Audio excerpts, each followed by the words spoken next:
Welcome back to another segment of the Daily Lift. And in this episode, I want to share with you a passage from 2 John.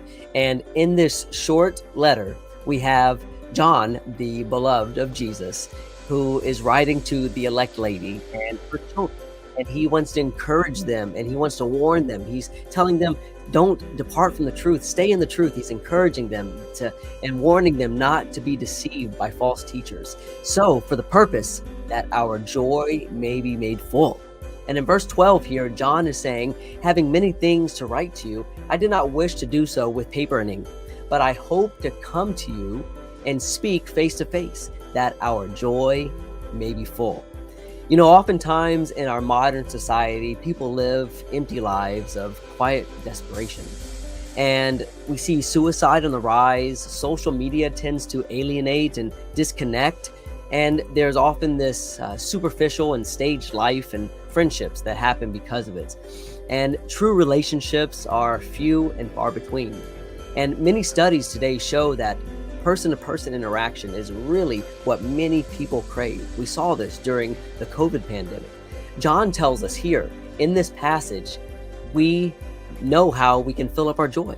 And it is by fellowship, by communing with other people, especially other Christians, by knowing the truth and abiding in Christ. It gives us as Christians a special bond of unity.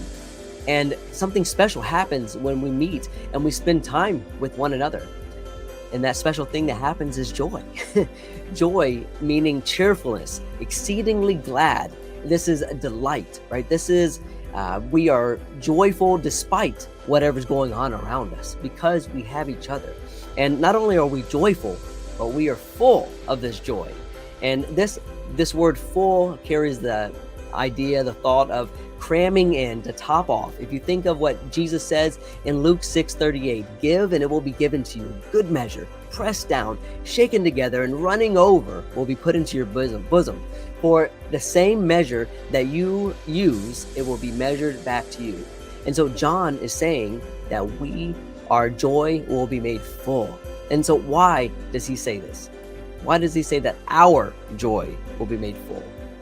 Because of what is also said in Hebrews chapter 10, 24 and 25. Let us consider one another in order to stir up love and good works, not forsaking the assembling of ourselves together as in the manner of some, but exhorting one another, and so much the more as we see the day approaching.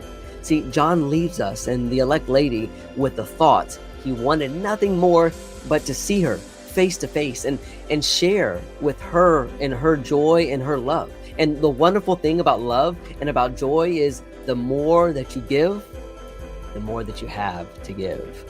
And God showed this when he sent his son, because he loved us so much that he gave his only begotten son, as we see in John 3:16. He fulfilled the scriptures so that we may have an opportunity for our joy to be full, so that we have something to look forward to in this life as well as in the life after this, where this life is so hard, it's so painful, it's so toilsome. And we have something to look forward to after this, and that is rest, that is joy, this bliss. But we can only experience the fullness of this joy by walking in the truth. That is walking according to Jesus's commands.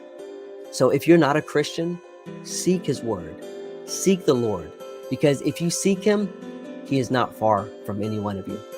And he wants us to seek out him and to find him, and he will reveal himself to us. So spend time with your loved ones, spend time with your brethren, because this is how we fill up our joy. Until next time, go lift someone up.